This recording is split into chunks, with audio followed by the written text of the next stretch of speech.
음력으로 또 새해가 시작된 금요 부흥집회입니다.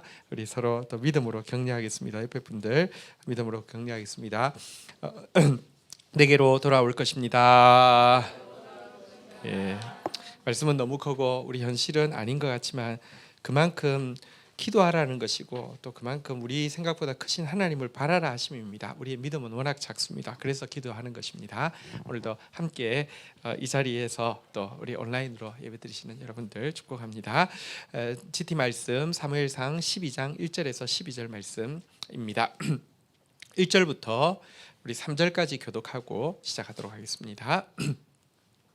1절 사무엘이 온 이스라엘에게 이르되 보라 너희가 내게 한 말을 내가 다 듣고 너희 위에 왕을 세웠더니 2절 같이 읽겠습니다. 시작. 이제 왕이 너희 앞에 출입하느니라. 보라 나는 늙어 머리가 휘었고 내 아들들도 너희와 함께 있느니라. 내가 어려서부터 오늘까지 너희 앞에서 출입하였거니와. 3절 제가 읽겠습니다. 내가 여기 있나니 여호와 앞과 그 기름 부음 받은 자 앞에서 내게 대하여 증거하라. 내가 네 소를 취하였느냐 네 나귀를 취하였느냐 누구를 속였느냐 누구를 압제하였느냐 내 눈을 흐리게 하는 뇌물을 네 손에서 취하였느냐 그래야 했다면 내가 그것을 너희에게 갚으리라. 자, 이 이스라엘 백성들이 암몬의 위협으로부터 길르앗 땅, 그러니까 요단 동편 땅에 있는 지체들을 구원했잖아요, 그죠? 하나님의 성령이 임하면 형제 사랑이 회복되고 열정이 회복되어서 100km를 하루 막 한순간 같이 달려가가지고 무관심하던 요단 동편 지체들을 이제 구원해 냈습니다. 그러자 사무엘이 길갈에서 우리가 하나님 앞에 서자라고 하면서 동쪽뿐 아니라 서쪽에 있는 모든 지체들을 다시 한번 길갈에 보았습니다. 그곳에서 지금 이제 연설을 시작하는 장면인데요. 1절에 보니까 이제 너희 말대로 너희 왕을 세웠다라고 이야기하고요. 2절에 보니까 이제 왕이 너희 앞에서 출입하느니라 이렇게 이야기했습니다. 왕을 제일 처음에 개인적으로 하나님께서 이렇게 이 사람이다라고 할 때 기름 부었고요. 또 미스바에서 제복기를 통해서 선출했지만 실제 그가 명실상부한 왕으로 너희 앞에 출입하는 것은 확정된 권위, 다시 말하면 암몬의 위협으로부터 그들을 구원함으로 말미암아 이제 명실상부한 왕이 되었잖아요. 자, 이제 왕이 섰는데 지금 사무엘이 하는 일이 무엇일까요? 나는 머리도 늙었고 휘었고 이제 그런데 내가 어려서부터 오늘까지 너희 앞에 출입하면서라고 하면서 3절 한번 보도록 하겠습니다. 자기를 마치 백성들의 재판석 앞에 피고처럼 세워서 백성들의 이렇게 판결과 심판을 기다리는 마음으로 이렇게 나한테 증언하라고. 내가 누구 소를 빼앗았느냐, 누구 나귀를 빼앗았느냐, 누구를 속였느냐, 누구를 압제하였느냐, 내 눈을 흐리게 하는 뇌물을 누구에게 받았느냐라고 하면서 백성들에게 묻고 백성들의 판결 앞에 스스로를 피고처럼 세우고 있습니다. 왜 이렇게 할까요? 여러분 지금 사실 백성들은요 진짜 의기양양합니다. 왕을 구했더니 자기들이 막 구했잖아요. 근데 이제 뭐 사무엘이 이제 왕을 허락을 했죠. 왕이 세워졌더니 위대한 승리를 거두었습니다. 자기들이 왕을 구한 것에 대해서 너무 자랑스럽고요. 또 이제 앞으로 무지갯빛 미래가 펼쳐질 것 같은 이런 사실 앞에서 막 정말 막 기뻐하고 있는데요. 그런데 이 좋은 순간에도 사무엘은 이것이 좋은 것이 꼭 좋은 것이 아닐 수 있다는 것 때문에 지금 이제 위험성에 대해서 경고하기 위해서 먼저 겸손하게 자기를 피고로 세워서 재판을 받고 있습니다. 이 앞에서요 4절 한번 보죠. 백성들이 이렇게 이야기합니다. 같이 읽겠습니다. 시작. 그들이 이르되 당신이 우리를 속이지 아니하였고 압제하지 아니하였고 누구의 손에서도 아무것도 빼앗은 것이 없나이다. 평생을 말씀 사역했는데 막 어떤 뭐랄까 자기 이익을 위해서나 이래서 자기의 허물을 감추기 위해서 막 속여서 말한 적 혹은 권력을 가지고 막 압제하고 조종하고 통제한 적 없다고. 또 이렇게 물질을 탐해 가지고 뇌물을 받거나 누구 거 이렇게 뺏은 적도 없다고 백성들은 이구동성으로 이렇게 이야기했습니다. 왜 재판석에 스스로를 세워서 백성들로부터 이런 말을 들었을까요? 자기가 깨끗하다는 것을 이렇게 과시하기 위함입니까? 그게 아니라요. 5절에 한번 보도록 하겠습니다. 같이 읽겠습니다. 시작. 사무엘이 백성에게 이르되 너희가 내 손에서 아무것도 찾아낸 것이 없음을 여호와께서 너희에게 대하여 증언하시며 그의 기름 부음 받은 자도 오늘 증언하느니라 하니 그들이 이르되 그가 증언하시나이다 하니라. 그들의 말에 대해서 하나님도 지금 그렇게 너희 말대로 나에 대해서 증언하고 있고 기름 부음 받은 자는 왕을 이야기합니다. 왕도 동일하게 나에 대해서 이야기했다라고 하면서 그가 살아낸 평생의 삶을 담보해서 지금 무언가 사실은 엄한 책망의 교훈을 주기 위해서 이렇게 자신의 삶을 먼저 피고로 내세운 것입니다. 다시 이야기합니다. 이 승리의 순간이 도리어 위험의 순간일 수 있다는 것입니다. 옛날에 읽은 내용에 그런 내용이 있더라고요. 기업이 망하는 때가 이렇게 어려울 때 망하는 경우는 별로 없다고 하네요. 근데 갑자기 성장할 때 망하는 경우가 훨씬 많다고 이야기합니다. 왜냐고 하면 성장에 의한 압박사가 사실은 막 어려워가지고 견디지 못해서 문 닫는 것보다 훨씬 많다고 이야기합니다. 지금 좋은 순간인데요. 굉장한 위험이 있음을 감지하고 그들에게 엄숙하게 경고하려고 하는데 마치 좋은 순간에 뭐랄까요? 내가 원치 않은 왕을 니네들이 세웠다고 막 딴지 거는 것처럼 보일까 봐서 자기를 먼저 피고로 내세워서 자기 삶을 평생을 살아낸 자기 삶을 담보로 지금 이제 교훈하기 위해서 이런 이야기를 했던 것입니다. 자, 이어서 이제 교훈하기 시작합니다. 6절 한번 보도록 하겠습니다. 6절, 7절 교독하겠습니다. 사무엘이 백성에게 이르되 모세와 아론을 세우시며 너희 조상들을 애굽 땅에서 인도하여 내신 이는 여호와시니 7절 같이 읽겠습니다. 시작. 그런즉 가만히 서 있으라. 여호와께서 너희와 너희 조상들을 행하신 모든 공의로운 일에 대하여 내가 여호와 앞에서 너희와 담론하리라. 모세와 아론을 세워서 백성들을 애굽 땅 종되었던 땅에서 건져내신 분은 여호와시지 않느냐 이렇게 이야기하고는요. 한번 따라하겠습니다. 그런즉 가만히 서 있으라. 지금 사울 왕을 통한 구원 이것도 역시 하나님이 하신 일입니다. 그런데 그것과는 비교할 수 없는 세계 최강대국인 이집트로부터 아무것도 안 한 그들을 건져내신 그 여호와 앞에 너희는 그런즉 가만히 서 있으라. 이 말은 왜 그럴까요? 지금 가만히 서 있지 않습니다. 막 의기양양하고요. 막 이제 막 장밋빛 미래 앞에서요. 막 진짜 득이만만하고 이런 이스라엘 백성들 앞에서 가만히 서 있어. 너희를 정말로 구원하신 분은 이 이집트의 손에서도 구원하신 하나님이 너희 앞에 지금 계신데 가만히 서 있어. 작은 승리 앞에서 마치 좀 기고만장하지 마. 이렇게 경고를 하고 있는 것입니다. 내가 여호와 앞에서 너희와 담론하리라고 하면서 이제는 백성들을 피고 자리에 세워서 이제 그들에게 책망의 말을 하기 시작하려고 하는 것입니다. 자, 이제 책망의 말이 시작됩니다. 8절 한번 보도록 하겠습니다. 8절, 9절 먼저 교독하겠습니다.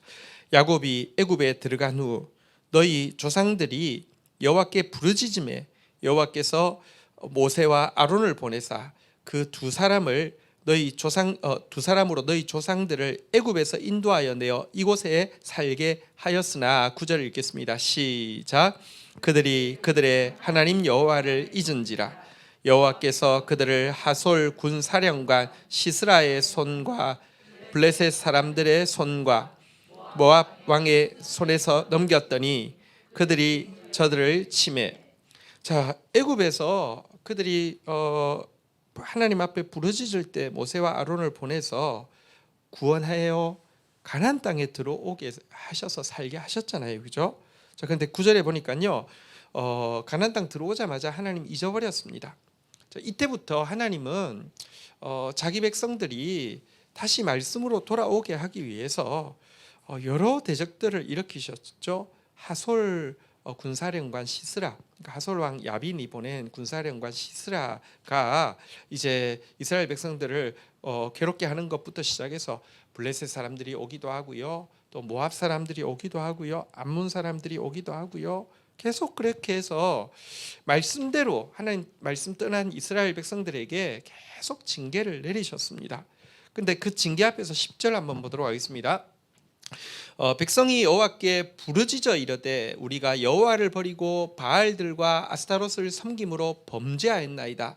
그러하오나 이제 우리를 원수들의 손에서 건져내소서. 그리하시면 우리가 주를 섬기겠나이다 하매 11절 같이 읽겠습니다. 시작. 여호와께서 여룻바알과 베단과 입다와 나 사무엘을 보내사 너희를 너희 사방 원수의 손에서 건져내사 너희에게 안전하게 살게 하셨거늘. 자, 그런데 이들이 이제 이 대적들이 와서 그들을 칠 때 시간이 좀 지나면 부르짖게 되어 있었습니다. 10절 한번 보십시오. 부르짖게 되어 있습니다. 택한 백성은 사실은 범죄하지 않는 게 아니라 택한 백성이라고 다른 게 별로 없습니다. 똑같습니다. 그러나 징계의 순간에 여러분, 이거 하나님 징계구나 깨닫고 또 하나님께 부르짖는 게 그 택한 백성의 증거이죠. 우리 별 것 아닙니다. 근데요, 하나님 앞에서 부르짖고 하나님 앞에서 진실하게 회개하면요, 회개가 무엇입니까? 하나님 앞에 인정하는 것이죠. 한번 따라하겠습니다. 우리가 여호와를 버리고, 하나님을 가차없이 버리고요. 한번 따라하겠습니다. 바알들과 아스타롯을 섬김으로. 우상은 사정없이 취했습니다. 우상은 다른 것 아닙니다. 사실은 그 시대는 바알과 아스타롯이지만 바알과 아스타롯의 핵심은 물질, 권력, 쾌락입니다. 그게 우상입니다. 하나님 내려놓고요, 이거 섬긴 거 인정하면서 한번 따라하겠습니다. 범죄하였나이다. 인정하면서 하나님 앞에 간구합니다. 한번 따라하겠습니다. 그러하오나. 내 죄를 모르고 왜 나를 힘들게 하냐고 하는 거, 이건 기도 아닙니다. 근데 내 죄를 알기 때문에 자격 없다고 생각해서 기도 안 하는 것도 신앙 아닙니다. 다시 따라하겠습니다. 그러하오나. 그럼에도 불구하고, 이런 말이죠. 그럼에도 불구하고 우리가 돌아갈 때는 하나님밖에 없습니다. 그럼에도 우리를 불구하고 우리를 용서하실 분도 하나님밖에 없습니다. 그러니까 그러하오나. 한번 따라하겠습니다. 이제 주님은요, 구원의 능력이 있는 분이십니다. 이제 우리를 원수의 손에서 건져내소서. 한번 따라하겠습니다. 그리하시면 우리가 주를 섬기겠나이다. 여러분, 건져내시는 것이 목적이 되면 안 됩니다. 건져내시면 더 죄 지으려고, 건져내시면 더 편하게 죄 지으려고 하나님 앞에 구원해 달라고 기도하면 안 됩니다. 여러분, 우리가 넘어지고 또 구원받고 넘어지고 구원받고 하는 과정에서 점점 더 세상을 내려놓고 점점 더 주님 섬기는 것이 행복이구나를 알게 되는 것, 그게 여러분 기도의 과정입니다. 주님 섬기겠습니다. 이렇게 또 서원했더니 11절 하나님은 정말 속도 없으세요. 이렇게 섬기겠다 해놓고는요, 잘 안 섬기잖아요. 그런데도요, 한번 따라하겠습니다. 여룻바알과 베단과 입다와 사무엘을 보내사. 여룻바알, 이스라엘 백성들이 거둔 승리 중에서 사사시대에 거둔 승리 중에서는 제일 큰 승리가 여룻바알. 그러니까 여룻바알이 누군지 아십니까? 기드온을 이야기하죠. 기드온의 별명이죠. 기드온의 별명이 왜 여룻바알입니까? 여룻바알은 바알이 싸울 것이다, 이런 말인데요. 바알을 먼저 바알상부터 무너뜨리고, 그것도 자기 아버지가 만든 자기 가문의 바알상을 무너뜨리고 하나님의 부르심 앞에 응답하자 가문 사람들이 바알을 여기 기드온을 죽이려고 했죠. 그리고 자기 아버지는 바알의 제사장입니다. 근데요, 하나님이, 여러분 사실은 친척들보다 더 무서운 건 아버지였겠죠. 사실은 자녀들에게 있어서 아버지에 대한 상처는 사실 굉장히 큽니다. 공포도 큽니다. 특별히 우상 숭배자 아버지는 무지막지한 사람입니다. 근데요, 친척들이 와서 자기 그 기도 내놓으라고 죽이겠다고 할 때 하나님께서 역사하시니까요, 이 아버지가 뭐라고 했습니까? 너희들이 감히 누구길래 바알을 위해서 변호하느냐? 지금 가장 피해를 본 분은 바알이니까 바알이 직접 죽일 거라고. 그 말 맞잖아요. 그래서 여룻바알이라고 했어요. 근데 바알이 뭘 죽여요? 나중에는 여룻바알이 제일 처음에는 그래 바알이 죽일 거야 두고 보자 했다가 나중에는 바알이 죽이긴 뭘 죽여요. 그러니까 여룻바알이 바알이 죽일 거야, 바알이 싸울 거야, 이 말이 바알을 조롱하는 말이 되었습니다. 그래서 위대한 승리의 이름이죠. 기드온 이야기하고요.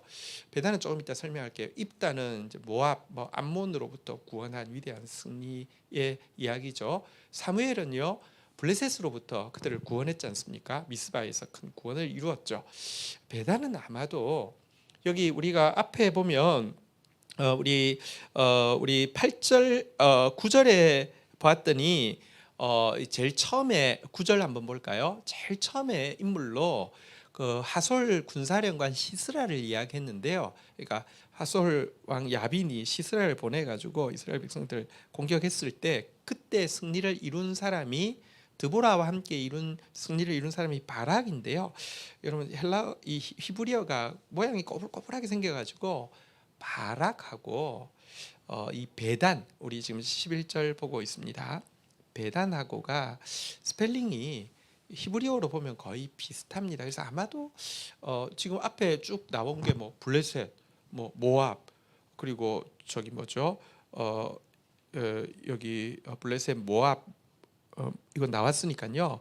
한 개 남은 게 이제 하솔이잖아요. 그죠? 하솔로부터 구원한 사람이 아마도 그러니까 바락이라는 군사령관 이름을 필사자들이 옮기면서 잘못 옮긴 게 아닌가 그렇게 보고 있습니다. 근데 일단 크게 중요한 것은 아니고요. 또 우리가 원래 원본 성경은 존재하지 않습니다. 그것의 사본이 존재합니다. 하솔 이 군사령관과 싸웠던 바락을 이야기하는 것 같습니다.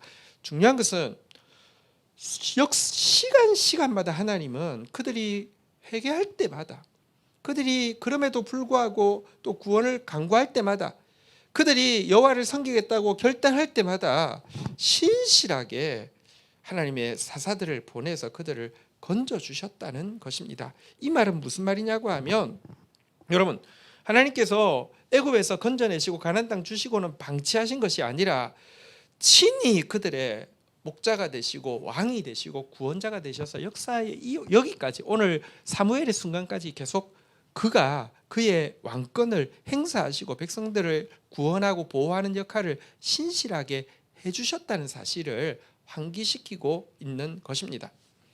여러분 사실 우리가 역사를 되돌아볼 필요가 있습니다. 성경에 보면요 계속 설교 때마다 예를 들면 신약에 와서도 바울이 설교를 해도 이스라엘 역사를 쭉 이야기합니다. 혹은 스데반 집사님이 설교해도 이스라엘 역사를 쭉 이야기합니다. 이것은 성경의 모든 선지자들이 설교할 때마다 예레미야가 설교할 때 이스라엘 역사를 쭉 이야기합니다. 이사야가 설교할 때 쭉 이야기합니다. 역사를 계속 돌아보라고 이야기를 하는데요. 역사를 한번 돌아보십시다. 이런 큰 역사뿐 아니라 우리 개인의 역사도 한번 돌아보십시다. 저도 제가 걸어온 걸음들을 한번 되돌아보면요 2가지를 알게 됩니다. 하나는 내가 얼마나 배은망덕한 죄성을 가지고 있느냐 하는 것이고요. 또 하나는요 하나님은 얼마나 신실하게 구원하셨느냐 하는 것을 잊어버릴 수가 없습니다. 부인할 수가 없습니다. 그런데도요 우리는 역사를 되돌아보는 것보다는 눈앞의 현실의 상황만 보고요. 상황이 조금만 좋아도요 자만합니다. 내가 결정을 잘했더니 이런 멋진 일이 생겼어. 혹은 현실의 상황이 조금만 어려우면 원망합니다. 여러분 그래서는 안 됩니다.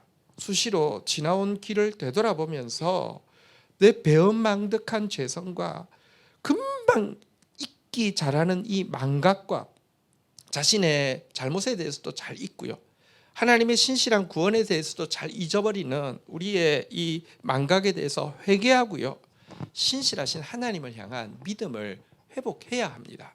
어쨌든 이렇게 과거를 환기시키고 나서는요 12절 오늘 본문 한번 보도록 하겠습니다. 본문으로는 마지막 내용이네요. 같이 한번 읽도록 하겠습니다. 시작. 너희가 암몬 자손의 왕 나하스가 너희를 치러 옴을 보고 너희의 하나님 여호와께서는 너희의 왕이 되심에도 불구하고 너희가 내게 이르기를 아니라 우리를 다스릴 왕이 있어야 하겠다 하였도다. 하나님은 여전히 왕이셨습니다. 하나님은 신실하게 구원자를 보내셨습니다. 그런데 아마도 이 암몬 왕 나하스가 여러 차례 아마 요단 동편에서 위협을 가했던 것 같습니다. 그런 나하스의 위협이 있을 때마다 이스라엘 백성들이 한 말은 이래서는 안 돼. 하나님이 왕이 뭐 그런 소리 하지 마. 하나님이 뭐 필요하면 사사를 보낸다. 그런 소리 하지 마. 한번 따라하겠습니다. 우리를 다스릴 왕이 있어야 하겠다. 계속 이런 말을 되뇌이다가 이번에 어쨌든 암몬 왕이 실제로 공격해 왔고요. 그 공격 앞에서 사울 왕이 나가서 실제로 위대한 승리를 거두니까 하고 있는 말이 아마도 역시 우리를 다스릴 왕이 있었어야 했어. 역시 이게 맞잖아. 지금 이렇게 이야기를 하고 있는 그들에게 너희는 그 말과 그 행동은 왕이신 하나님이 계심에도 불구하고 눈에 보이는 왕으로 여호와 하나님의 왕권을 대체한 일이라고 지금 고발을 하고 있는 것입니다. 결과적으로는 그들의 왕을 세워서 암몬의 위협으로부터 구원받은 것 맞지만 이것 역시 사사를 세우신 것처럼 사사를 허락하신 것처럼 왕을 허락하시고 긍휼 때문에 구원한 것임을 환기시키면서 그들의 현실 인식 다시 한번 따라하겠습니다. 우리를 다스리는 왕이 있어야 하겠다. 그들의 현실 인식이 정확했거나 아니면 그들의 동기, 왕을 구한 동기가 선했기 때문이 아니라는 것을 지금 지적하고 있는 말입니다. 여러분, 근데요, 우리는요, 이 사무엘이 지적한 거, 그러니까 좋지 못한 동기를 가지고도 일이 잘 되면요, 그냥 좋지 못한 동기는 여러분 다 묻혀지기가 쉽습니다. 결과만 좋으면요, 과정에서의 동기나 악은 다 묻혀지고요, 또 반대도 마찬가지입니다. 눈에 보이는 결과가 나쁘면요, 과정에서 동기의 선함도 다 묻혀버리기가 쉽습니다. 그런데 지금 사무엘이 나중에 이제 뒤에 가면 엄하게 지적합니다. 그리고 그 지적이 맞기 때문에 하나님 진노하신다고 하니까 우레가 내리칩니다. 왜 그러냐고 하면 잘못된 동기와 잘못된 판단을 가지고 했는데 현실적으로 좋은 일이 이루어졌을 때 자기 판단이 맞았고 자기의 승리라고 착각할 때가 많고요. 이런 착각이 얼마나 큰 위험을 불러올 수 있는지를 사무엘은 직시하고 있었기 때문에 지금 이렇게 이야기를 하고 있는 것입니다. 다시 이야기합니다. 세상적으로는 결과만 좋으면 끝이에요. 결과 좋으면 여러분 가정에서 무슨 웬만한 악 동기들은 다 묻혀지고요. 결과가 나쁘면요, 가정에서 선함도 다 묻혀집니다. 그런데 하나님은 그런 분 아니라는 것입니다. 하나님은 눈에 보이는 결과와 상관없이 참고 선을 행한 사람들에 대해서는요, 시간이 지나도 반드시 드러내어서 보상해 주시는 분이시지만 그럴듯한 결과가 나와서 과정의 악과 동기를 다 덮어두요, 하나님은 절대로 그거 덮어두지 않고 반드시 드러내셔서 보복하는 분이라는 것을 알아야 합니다. 이 좋은 일 앞에서요, 제가 이야기했잖아요. 성장의 여행 압박사가 더 많다고 그랬는데 좋은 일 앞에서 우리가 도리어 무너지기 쉽다는 것을 인식해야 합니다. 사실 왜 사무엘이 길갈로 그들을 모았을까요? 사실 이 장소부터가 큰 메시지였죠. 길갈이 어떤 장소였죠? 여러분, 길갈은 두 가지를 행한 장소인데요. 한번 따라하겠습니다. 할례, 유월절. 가난 이 광야에서 한 번도 출애굽한 이후에 그 39년 동안 행하지 못한 할례를 행한 곳이 바로 길갈이잖아요. 그리고 또 여전히 지키지 못했던 유월절도 그 회복한 것이 길갈입니다. 그러니까 할례를 통해서 하나님과의 언약 관계를 회복하고 유월절을 통해서 예배를 회복한 첫 장소인 길갈에 왜 모았을까요? 길갈은 여리고성 코앞에 있는 상황입니다. 이 위험천만한 상황. 여리고성은 굉장히 큰 성이었고요. 이스라엘 백성들은 전혀 무장되지 않은 어린아이, 또 노약자들까지 다 동반하고 짐까지 다 가지고 있는 떼거리에 지나지 않았습니다. 근데 이 상황 속에서도요, 제일 무서웠던 것은, 여호수아가 제일 무서워했던 것은 가나안 족속의 기습 공격이 아니라 하나님과의 관계가 깨어지는 것이 무서워서요, 할례를 행했고 유월절을 싸우기 전에 지켰습니다. 지금 이 승리 앞에서, 여러분, 위협 앞에서 더 무서운 거, 가나안의 위협보다 더 무서운 게 하나님과의 관계가 깨어지는 것인데, 승리 앞에서 마치 지금 하나님을 왕좌에서 밀어낸 것도 합리화할 수 있는 이거 여호수아의 마음으로 돌아보게 하기 위해서 길갈에서 모아서 지금 그들을 새롭게 하기 위함인 것입니다. 이 말씀 앞에서 우리가 오늘 자신을 좀 돌아보는 시간을 가졌으면 좋겠습니다. 여러분, 우리가 지금 눈앞에 어떤 상황 때문에 여러분 막 자만에 차 있거나 반대로 또 원망에 사로잡혀 있지는 않습니까? 우리 하나님을, 내 인생의 과정을 이렇게 역사해 오신 하나님을 오늘 좀 돌아보는 시간 가졌으면 좋겠습니다. 우리 교회 가운데 일하신 하나님을 좀 돌아봤으면 좋겠고요. 조금 더 눈을 들어서 열방을 구하라고 했는데요, 온 세상 가운데 일하고 계시는 하나님을 좀 돌아보았으면 좋겠습니다. 그리고 그분 앞에서 회개하고요, 그분을 향한 믿음을 회복하는 시간이 되기를 주의 이름으로 축원드립니다. 또 한 가지, 우리가 결과가 현재 안 좋은 것 때문에 과정에서 참고 선을 행한 거, 또 내가 이미 낙담해가지고 스스로 포기하는 일이 없도록, 혹은 지금 당장 그럴듯한 결과가 있다고 과정에서 악이나 또 동기의 잘못을 그냥 괜찮다고 또 착각하고 있는 것은 없는지 돌아보아야 할 것입니다. 하나님은 정확하게 중심을 보십니다. 사람은 외모를 봅니다. 결과를 봅니다. 그러나 하나님은 과정을 보고요, 중심을 보십니다. 그리고 반드시 드러내시고 보상하시든지 보복하실 것입니다.